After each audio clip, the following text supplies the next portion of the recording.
Let's start with the facts. The jury said on the big charges, not guilty, not guilty, not guilty. And there's the possibility of minimal jail time. Diddy kneeled on the ground at the end and prayed into his chair. The lawyers hugged, and his 6 children and his mother stood in the front row, and they all clapped together. The headlines spun it, the fans argued, but does legal clearance for Diddy mean moral innocence? In a world where survivors rarely get justice and the industry protects its own, some folks are wondering, did Diddy dodge accountability? Or did the media create a villain out of a mogul? Plus, it's not just a trial. It's not just about his freedom. It's about his family. It's about his health. It's about his legacy. We've got guests today directly from the courtroom and the industry who will give us a post-verdict reaction unlike any other show. You know how we do it. Let's get into it. Right now, it's Truth Talks.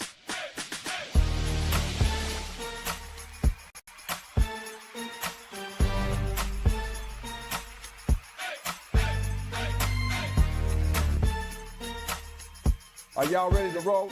Let's go. All right, truth tellers, we're about to get into it. Let's bring in the star of the show, Dr. Cheyenne Bryant. How are you? What's going on, Truth Avengers? Your favorite doc, Dr. Bryant. Super excited to get into this conversation because we got experts on. They're going to give us a much deeper dive on just the legal logistics of this. Again, what this means for Diddy's family, for his legacy, and all that good stuff. And we've all been talking about it on the internet, everywhere. And you're going to hear a lot of exclusives of the inside stuff only here on True Talk. All right, let's get into it. Segment 1, the main topic, the new trial of the century. The jury said not guilty on all the big charges, but the case is far from settled in the court of public opinion. Diddy beat the RICO case and the sex trafficking, but the whispers are loud, the internet's on fire, and the survivors are being vocal. Let's be real. Black celebrity and justice don't play by the same rules. Billionaires move differently. Evidence disappears, witnesses go silent, NDAs become the new shackles. The question is, were we watching justice or another performance? Take a look at this. The jury found Sean Diddy Combs not guilty of racketeering conspiracy and sex trafficking. He was found guilty of arranging transportation to engage in prostitution. The verdict is seen as a big win for the defense. The government has to have their tail between their legs. This is just a huge loss for them. They went out on a limb, and the jury, saw it the way the defense saw it. Prosecutors argued the hip-hop mogul was the leader of what they described as a criminal enterprise over 2 decades, one that forced women into engaging into abusive sex acts during drug-fueled parties he called freak-offs. Their star witness was Combs' former girlfriend, Cassie Ventura. Whether or not the freak-offs cross that line from maybe morally questionable or seriously questionable to illegal, I think that's where things broke down for the prosecution. Combs' family members showed their support in the courtroom, where the defense argued all sexual encounters were consensual. They accused the prosecution of putting Combs on trial for his lifestyle, trying to criminalize his private conduct. The jury of 8 men and 4 women sifted through 28 days of testimony, much of it graphic and emotional. The court of public opinion was on fire when the verdict was announced. There were heavy reactions on all sides. We saw folks pouring baby oil on people to celebrate out in front of the courthouse. We saw a lot of women be disgusted and hurt by the verdict. This is what the comedian Lunel had to say. So, ladies, we're dead in the water. People are cheering for this nasty man. Nobody, and I mean nobody, cares about what men do to women. It's sad AF to me. All his enablers and helpers, they just get to skip away scot-free. Hurry, run, and get your baby oil and let the freak-offs begin again. That's really sad, and I know that there are a lot of people, Dr. Bryant, women who are feeling kind of heavy after this verdict and maybe not heard. Yeah, to your point, Tori, I think a lot of women felt like this trial would have been the voice to a lot of their victimization, even if their victimization wasn't at the hands of Diddy, but it was at the hands of their own perpetrator. I think they were depending on this case to be an advocate and a voice for them that says, hey, look, women cannot be, treated any kind of way, and that abuse is something that obviously, our country and the justice system does not play with when it comes to anyone, but in this case, in particular, women. And so I do feel like there's a big, dent in the Me Too movement of women who are saying, wait a minute, what happened to justice, right? What happened to us having the agency of saying no, even if we said yes 500 times, that 501 time that I say no means no. And there is no price on our body. There's no price on our mental health, and there's no price on trauma and how it affects us. So yeah, I can see a loud voice from the women community, but there's also on the flip side, a lot of women who are saying, listen, she wanted this, or she set herself up for this, and she wanted what came with the lifestyle and the money and the entertainment business, and she got what she wanted. And in exchange, he wanted just that, freak offs, and wanted her available and wanted her to be at his beck and call. And so you have a lot of different moving parts of groups of people who have different opinions about this. And this is what makes this case such a big deal. Yeah, I mean, I see some of that. I also think that in this trial, we were talking about the persistence of love in abusive and toxic relationships and trauma bonding, and how the music industry has people end up being controlled quite often. And the audience wasn't listening, and they kept saying, why didn't she just leave? She explained to you the many ways that she was trapped, yet why didn't she just leave? As Black people, did we actually win in this situation? I'm not sure. I want to bring in my first guest, YouTube influencer Arman Wiggins, who was at the courthouse. I talked to him. We actually met at the courthouse in the overflow room. Arman was dragged a little bit, maybe a lot, for pouring baby oil on himself outside the courthouse after the verdict was announced. He was the guy you saw getting baby oiled precipitously out in front of the courthouse. Arman, there you are. Oh, welcome to the show. Here we are. Let's take a look at what some folks have said and hear your reaction. Oh, gosh.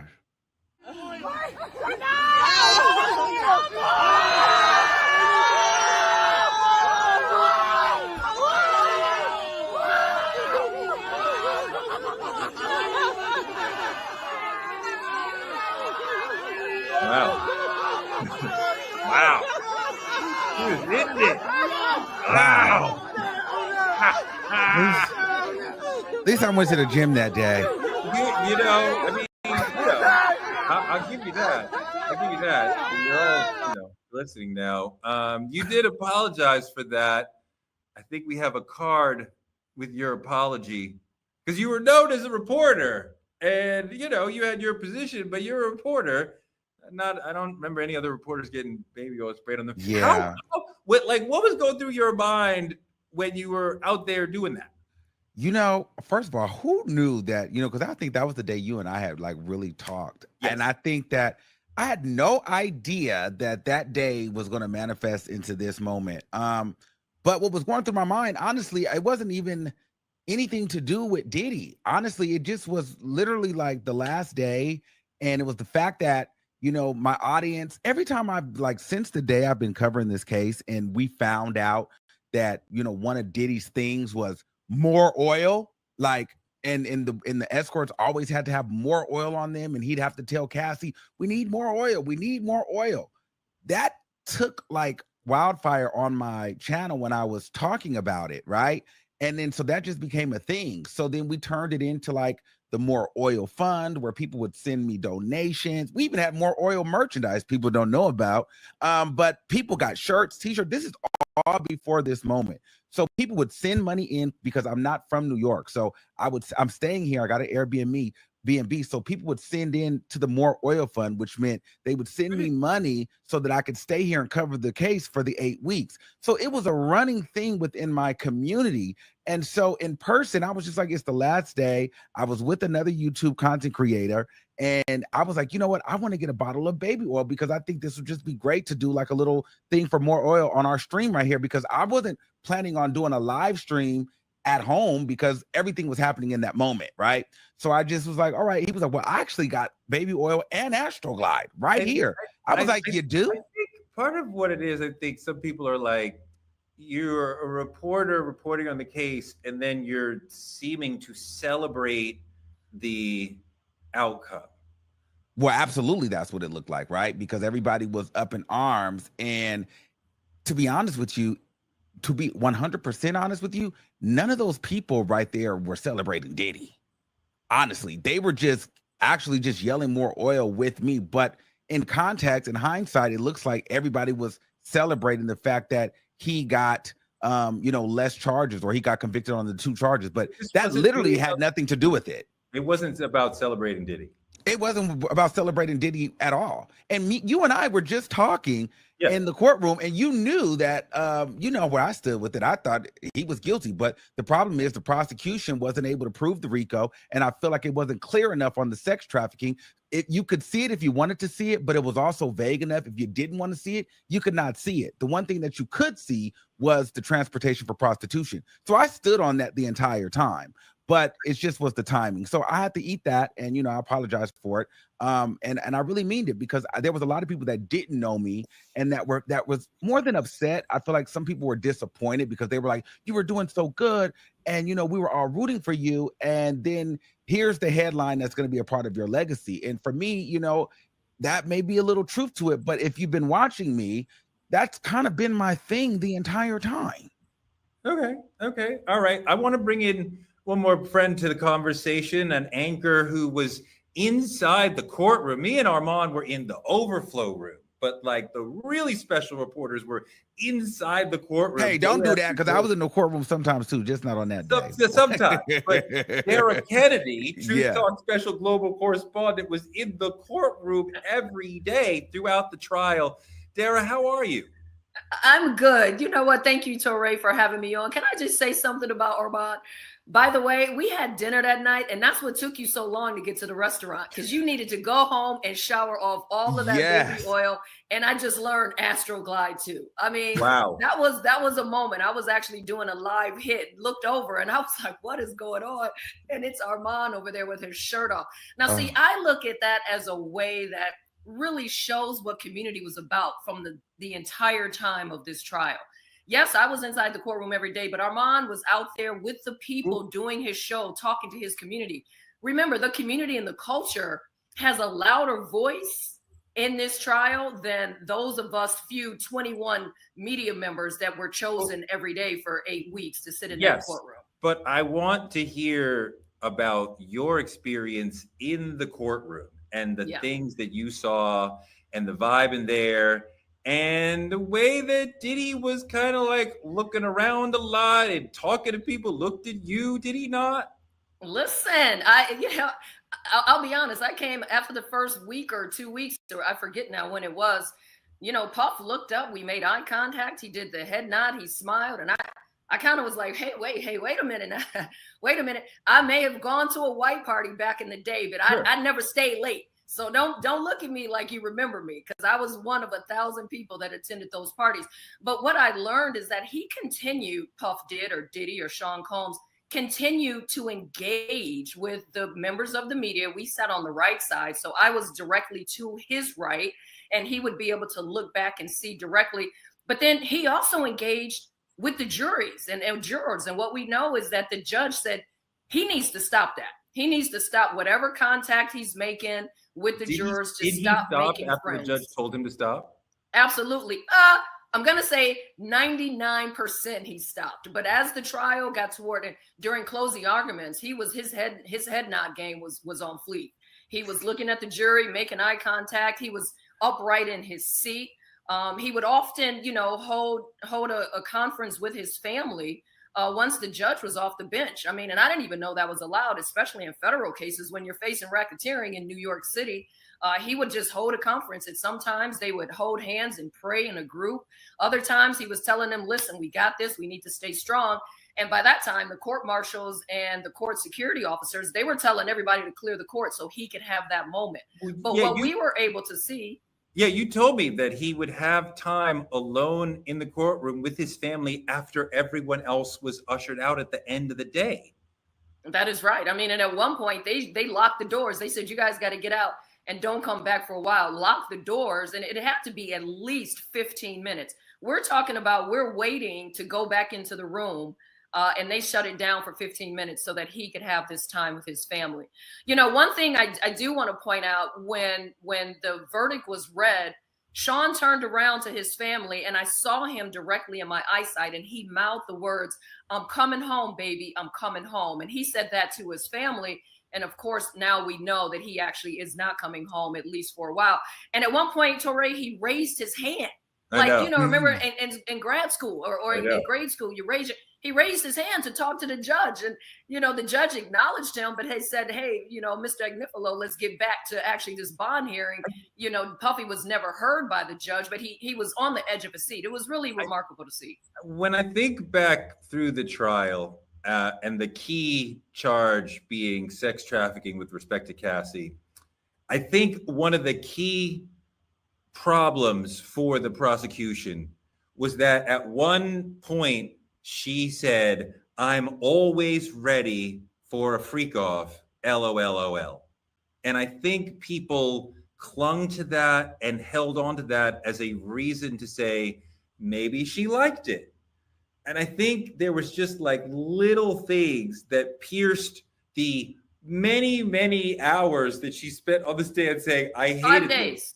And the contemporaneous messages that she's saying, I hated this. But then there's a couple. Armon, what do you think about this notion, and dare you two, about those little texts that she said seemed to outweigh this mountain of her saying, I didn't like it?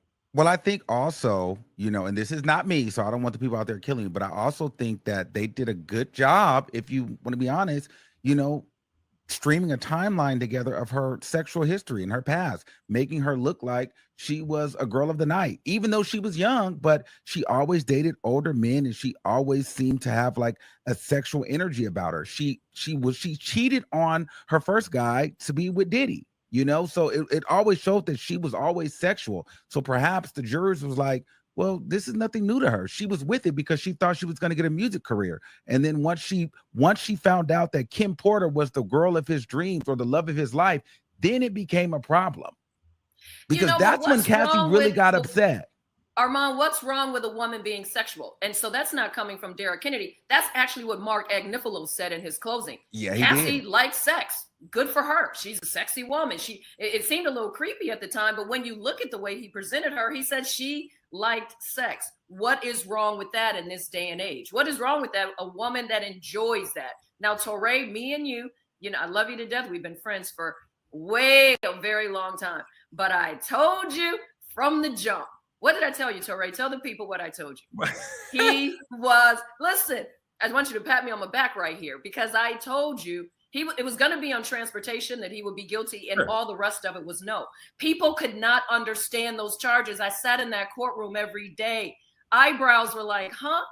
And then some people literally were like, where's the RICO? Some people, you know, there's a juror that I call her Biggie. Y'all not going to know who she is. I call her Biggie. And she was basically over it after the Cassie testimony.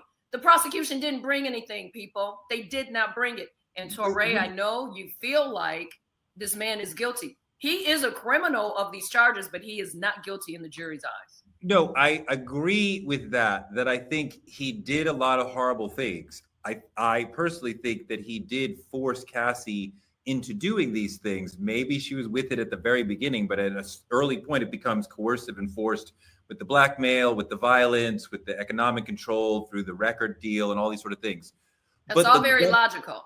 But the government was not able to prove beyond a reasonable doubt in a legal context that it reached a criminal standard. So there's a huge gap. We all may know, we know Pookie killed Ray Ray. Could you go in a court of law and prove it? No, yes. I could not. But so it's like that. And I appreciate that difference, in that the government should have to have a high bar where they could take away somebody's liberty. Hold on, I want to bring back in Dr. Cheyenne Bryant, who's fixed some of the tech problems. So and I want to give you a chance to just jump into the conversation, because part of what we're getting into is Cassie not being fully believed. We had a jury of 8 men and 4 women, Doc. And some people were like, oh, 8 men are not going to. But other people have said, no, wait, women are very harsh judges of other women in a lot of contexts. And this may be one of those contexts where the women were like, no, we don't see it.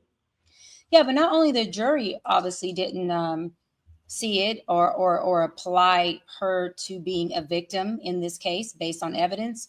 A lot of part of the world didn't see it like that either. I've said this to you before, Touré, that it's not so much men. It is a lot of women who are saying, wait a minute, how much of this did you want? How much of it was just not sex that you wanted, but was a record deal, a lifestyle, entertainment, money? How much of that was a part of your pay to play? If I can jump in on that, she was 19 years old. Yeah. She was a 19-year-old starving artist or a wannabe artist who came to New York City with big dreams. Remember being 19? Now imagine being a woman and a woman of color, and you have an opportunity. You're already dating a man in Ryan Leslie who's much older than you, but he's in the music business and he's promising to produce you. Now he takes you to meet Sean Diddy Puff Daddy Combs at 19. And so what women, what I just heard Dr. Brian saying is that some women are looking at this and saying, well, didn't she want it? There's a pattern over time to where your brain forms, but you can be manipulated. That's actually how abuse happens, right? You can be manipulated and your mind isn't even fully developed at the age of 19. Yeah. Yeah, I agree. He's a highly manipulative, powerful micromanager, alpha, sociopath, sex addict leader.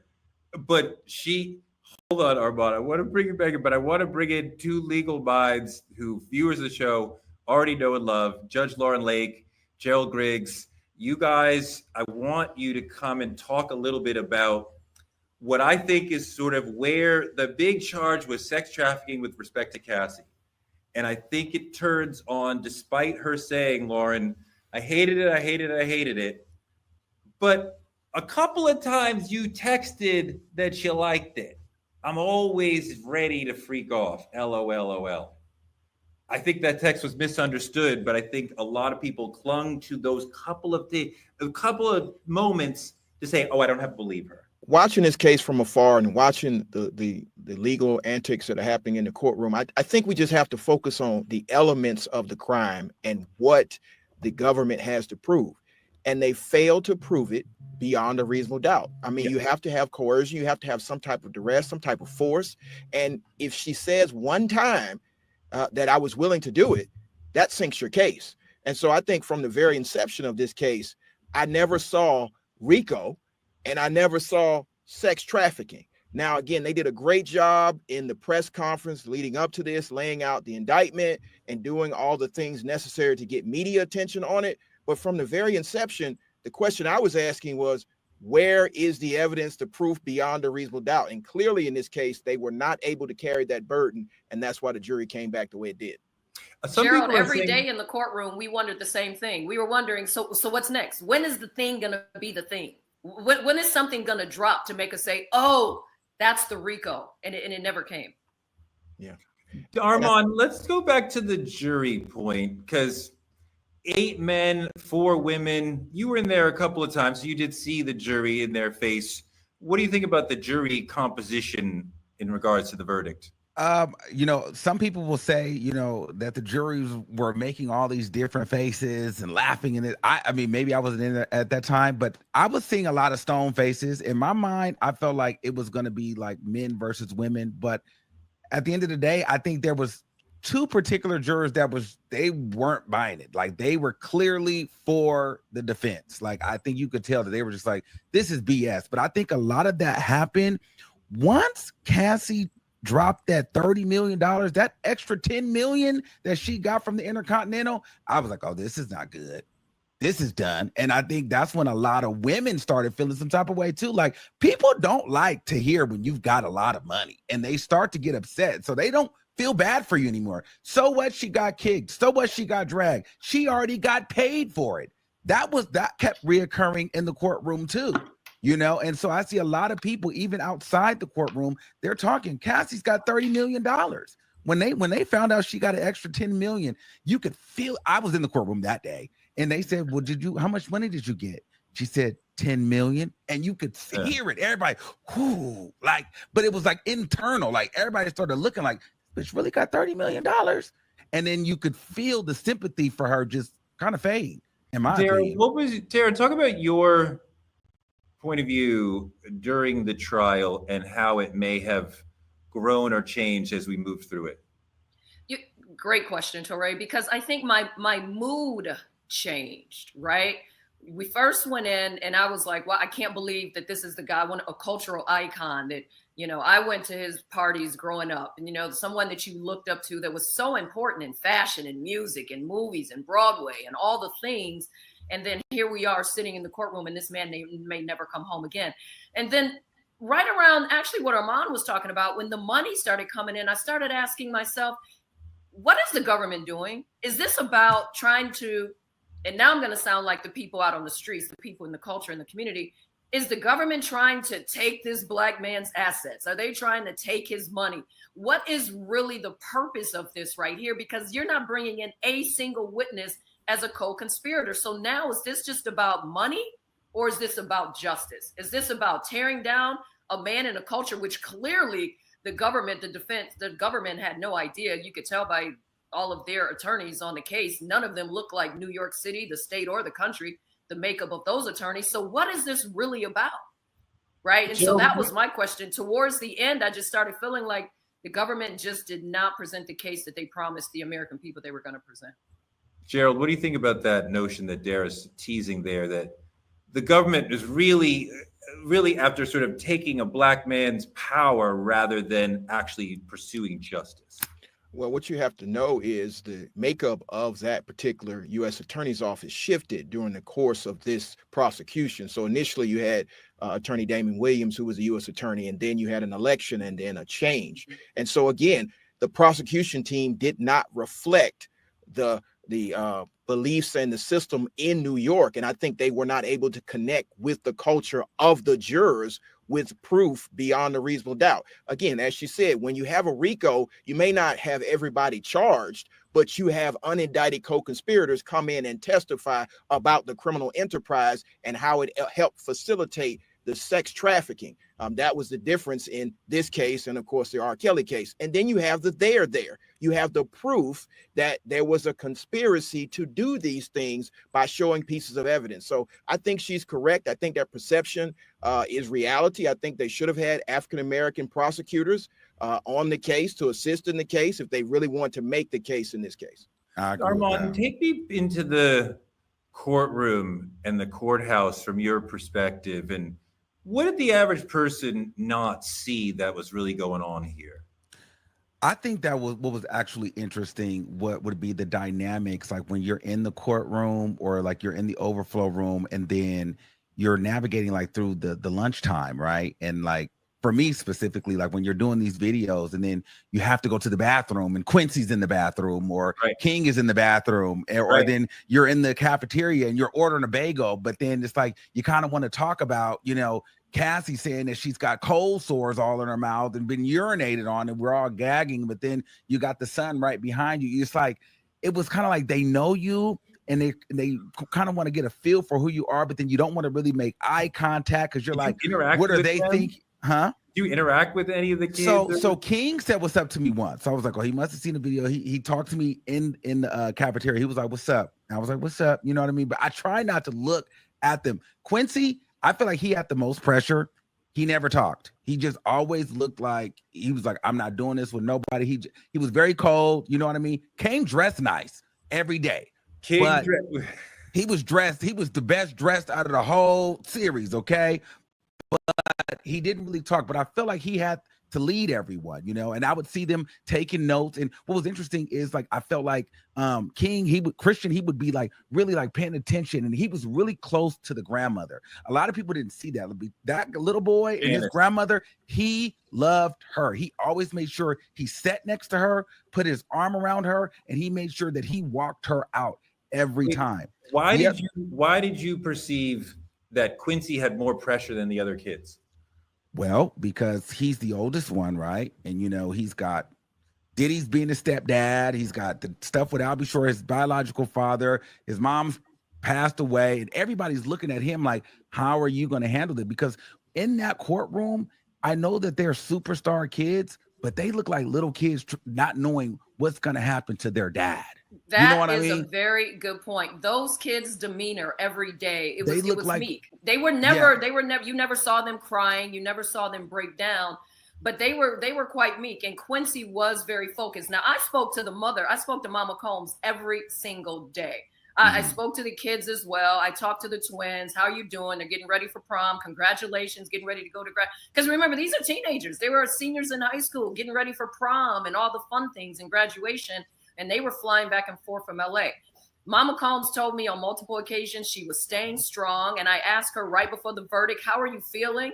And she said, baby, I gave it up to God. I gave it up to God. I saw her the next day. I didn't even ask her. She said, I gave it up to God again. And she just said how she was doing. And I talked to one of the handlers of the daughters as well and just said, what's their mindset? Because they come in stoic every day. But there was one day we caught one of the twins kind of wiping her eyes as she was walking out of the courtroom.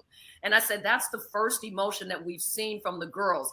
Now, when they were in the back, to Arman's point, when they weren't in the cafeteria and they were kind of huddled, you would see them just kind of trying to get love for each other after some of that damning testimony. One day when I was in the courthouse, I mean, with the sex tapes and the videos and the girls had to get they had to leave. They had to leave the courtroom. Yeah, it was hard for the girls to hear the real salacious stuff, right? Like they were in there for the urinate, the pee talk, the piss talk. They were in there for that. They were in there for that, and then they never came back again. Yeah, what did they do? How did they react after that? That's when they left. Well, they left. They did leave. Yep. But what I noticed, and I wrote this in my notes, and he's right, before they left, they couldn't look at the screen. So the girls would not turn because the TV monitor would be on their right side, and they wouldn't look. When the CNN video was playing, they would look up and their heads would go down like that. And then they would just start passing notes, and then it would go like this and their heads would go down. They could not watch that video of their dad kicking the mess out of this woman, Cassie, who has been in their lives for the last decade as well. Since they were 8 years old, they have known Cassie. So their heads went down. Armon, it's an interesting split because the boys, Christian, Quincy, and Justin, are grown and older, and they had a stoicism about themselves and a sort of like flair, like, we're going to deal with this. And then the three teenage girls, the twins and Chance, they seemed much more fragile throughout this. I don't know, because I feel like, Quincy was the only one to me that felt like really strong, because Christian and Justin, they weren't sure. They were passing the notes too, but it got to a point towards the end where I felt like they got like media coaching or media training, the whole family, because towards the end, because we were looking for things and they wouldn't give us anything. Wait a minute. Yes or no? King clearly seemed high the whole time. I mean, right? Like I think he was more like he was a little boy. He was looking at his dad, and he's probably thinking like, he was scared. He was sitting next to his grandmother, who he loved. These I didn't see celebrity kids in that courtroom. They have not heard this information about their dad. They learned it when we were learning it. A lot of these details, the salaciousness, they learned it right there on the spot. And Armon is right. Justin, a lot of times, sometimes he was coming late. Sometimes he was falling asleep. Sometimes, I mean, and come on, everybody was falling asleep, but his head was nodding. But Quincy, to his point, was on top of it. King was like the baby. He was the baby.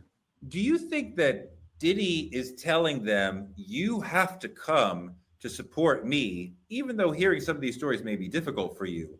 Or they're like, no, we're going to be there to support you, Dad, no matter what?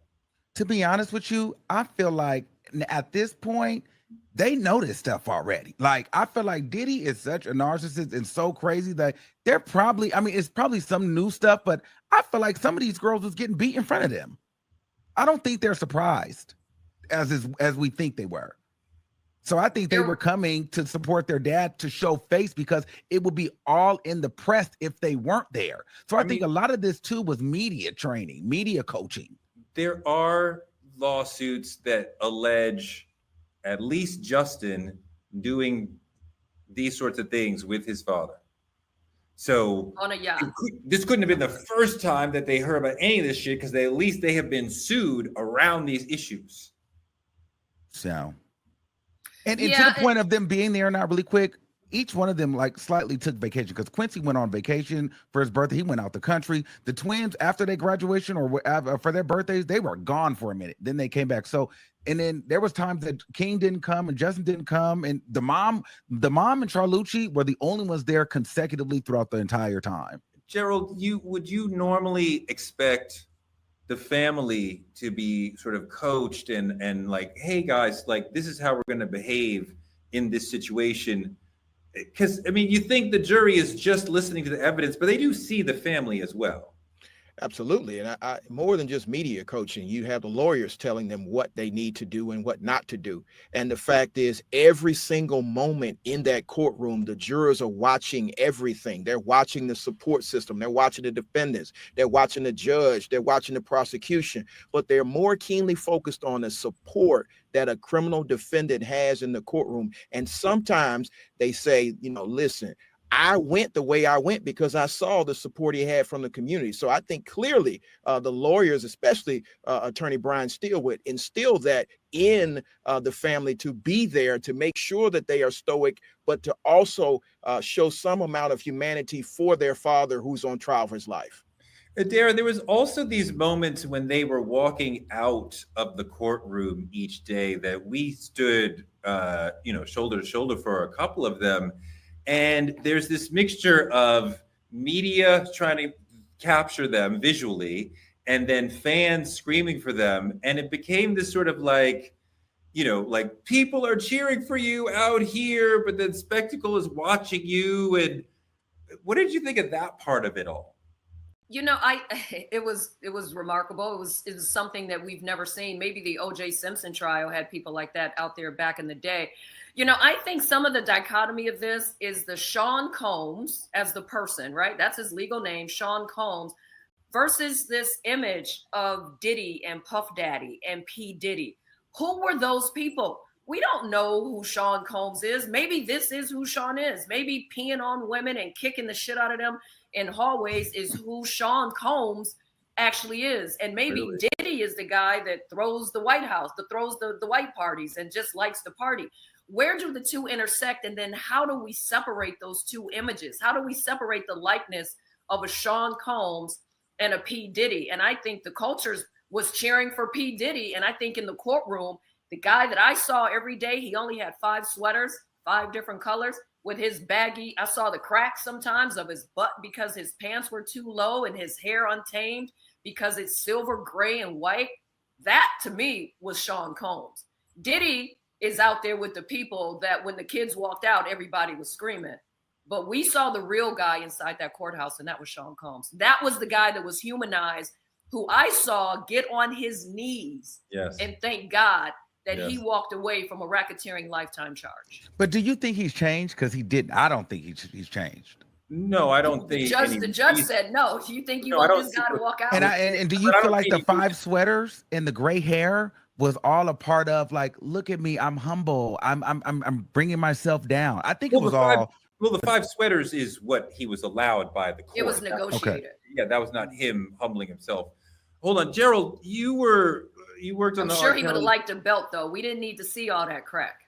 Gerald, you worked on the R. Kelly case, and some people have said this is like the OJ trial in the size of it, perhaps like the Bill Cosby trial and some of the salacious details, but also like the R. Kelly case in that the government tried to use racketeering to bring down a big recording artist. There, it was successful. Here, it was not. What do you think about some of the similarities and differences between these two situations and what we're dealing with the Mann Act, which has, of course, some racist origins?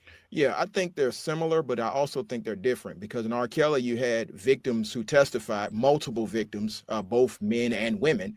And then you also had the actual proof of the transportation of individuals fueled by the criminal enterprise. The government was actually successful in bringing that element into the trial. And then you had, in this case, more competent criminal defense attorneys who were able to push back on what the government was trying to do. In the R. Kelly case, one of the closing arguments, they basically said he was guilty. And I mean, that was one of those moments like they really gave up. And so I think in this particular case, I think it should never been brought in federal court. This is a domestic violence case. If it was brought in state court as a domestic violence case, he would have been convicted of all counts. But because they brought it as a RICO, and it seemed as though they were trying to take an African-American man down for something that was not a RICO, I think that's why you have so many people in the community saying they got it right. Now, I know that there are victims out there that saw this as the type of case that could continue to propel the Me Too movement, but they have to remember the Me Too movement has convictions. They have Harvey Weinstein, they have Bill Cosby, even though it was overturned on appeal, and they have R. Kelly. So this is not a setback. This is the government failing to produce a case and prove it beyond a reasonable doubt. Let me bring another legal mind that viewers of the show will know very well. We love Judge Lauren Lake. Welcome back. Curious of your opinions. You've been hearing the conversation so far. What are you thinking? This case, I feel like will be studied in law schools at some point. This was fascinating to me. I am still baffled at why this was brought as a RICO charge. And let me be clear. This case was one of those things. Remember that joke we used to see all on the air where it used to be like what I thought I was getting versus what I got? Remember that joke? It would be like people getting their hair done. It'd be like, I thought I was getting my hair braided like this, but I end up looking like this. This is what I feel like happened in this trial, because we were set up with the Homeland Security and the Rays. They done put the children in handcuffs all over social media. We're hearing talks about these freak offs and everybody got to be naked and turn in their phone, and people got inside information, and this star was there and this star was there. And when this case started coming out, and I'm going to be very honest with you, I could not follow it tooth and nail. So thank God for you guys, Dara, Arman, for following it the way that you did and giving us this insider information. But as a former criminal defense attorney, every time I would get a little synopsis, all my little crew would be texting like, what you think now? And I kept texting back like, they don't have the RICO. And I just kept saying that back very quickly because I was like, they don't have it. And it's just, I don't know if are they not seeing it? And it didn't feel like they veered off course. It felt like they charted a course and it just wasn't good enough. The trailer was exciting, but the movie fell flat. And there was nothing they could do in that. And at the end of the day, for some reason, and I want to make one more point, Teray, just because I thought this was such a great point because I was listening before. When Arman was talking about being in there, the bathroom, studying the dynamics, those are the things that no written transcript can tell you. Mm-hmm. Those are the things, and I'm gonna be very honest with you, those are the things I was good at as a lawyer, as a defense attorney in the courtroom, right? I can tell a story. All right. And when I tell it, I can tell it in a way where the jury wants to listen to me. And I take that as a gift and honor, that I use hopefully for good. I felt like here, we might have been looking at the step-by-step of these transcripts in this testimony, but I kept saying to myself, Lord, I know the dynamic in there. It's like another juror. It's like another player. It's another witness. It's another thing. Like, what does it feel like when Diddy's looking directly at you? What does it feel like looking at the faces of his daughters, like you said, who know they love their father? They're going to miss their father. What does it mean when the defense attorneys are so skilled and so magnetic that when they talk, they're almost making a mockery of the case? And like, I felt like the prosecution was out-lawyered.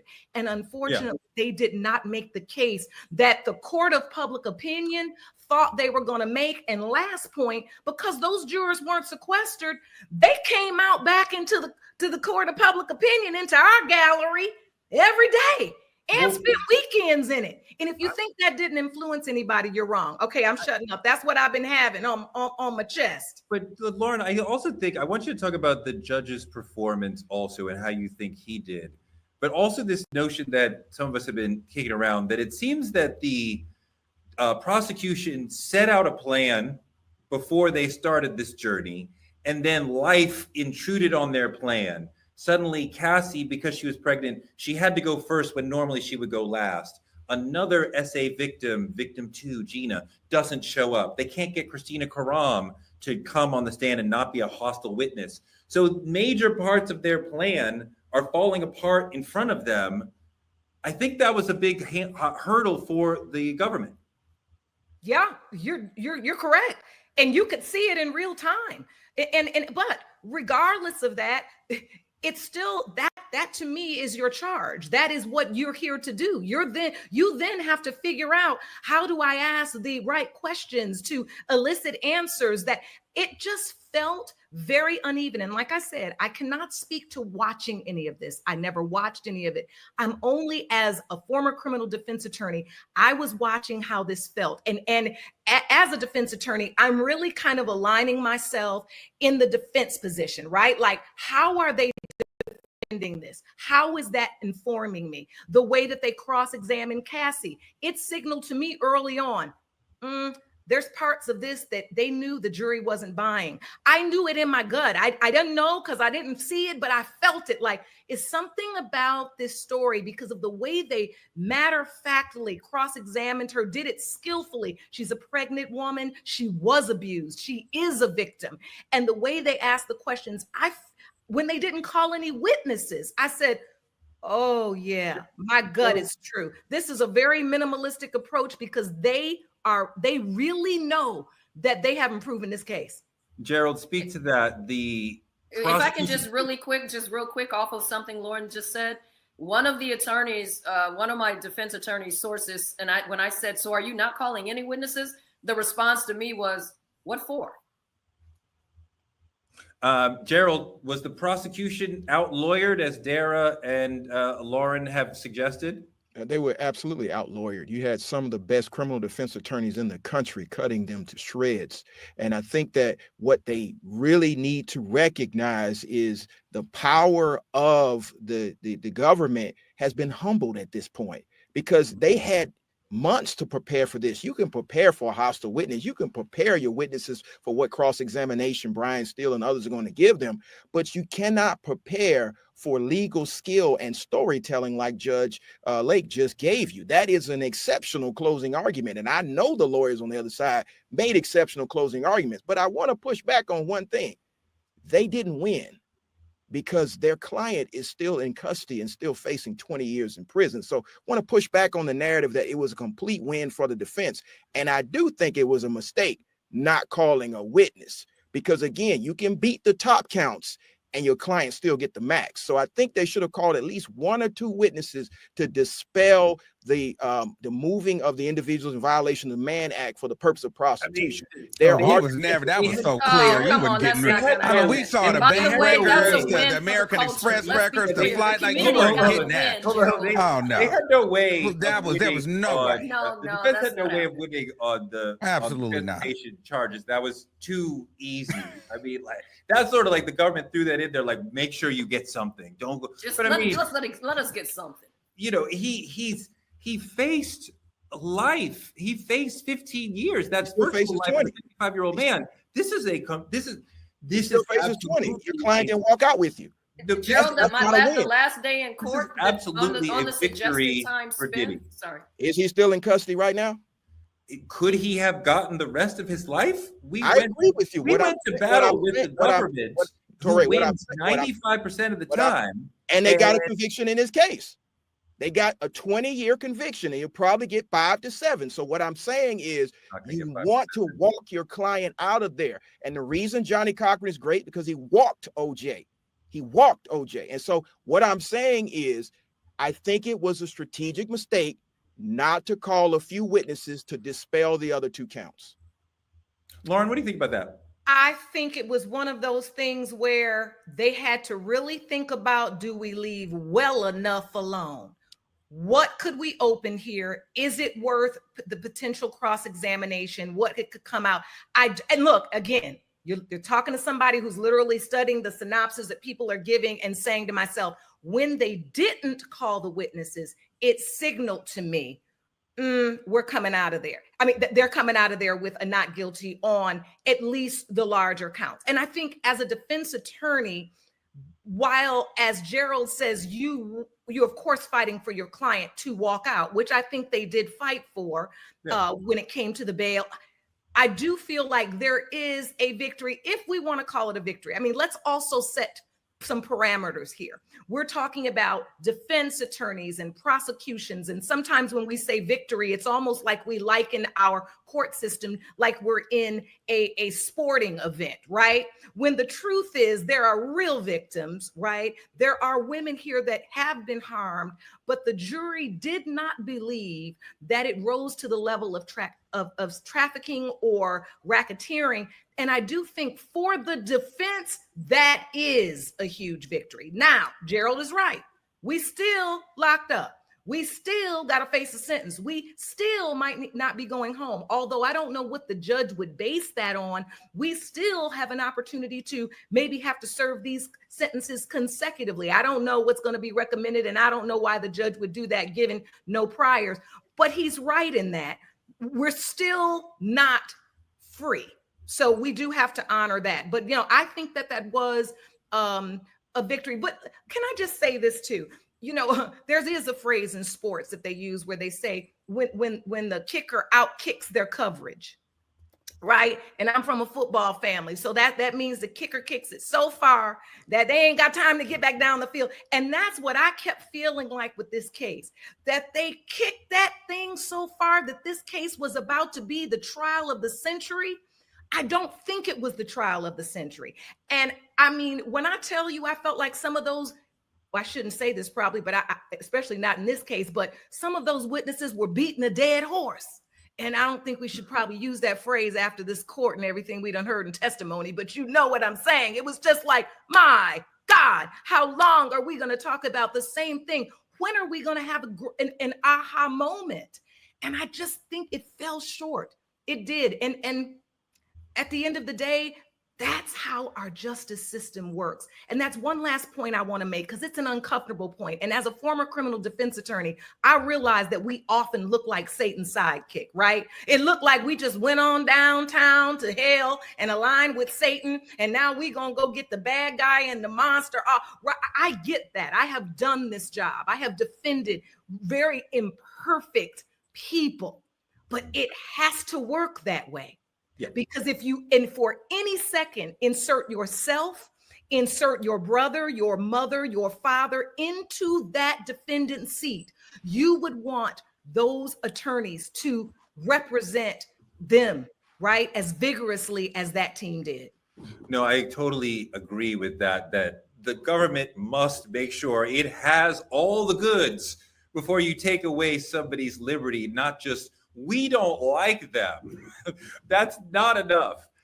Dara, Kennedy, and Armon, thank you so much for your contributions today. This is the first part of a 3-part special where we're breaking down everything in regard to Diddy. So stick with us. This is the Truth Talks way. We're going to be back with Judge Lauren Lake and Gerald Griggs to dig into more of the legal aspect here.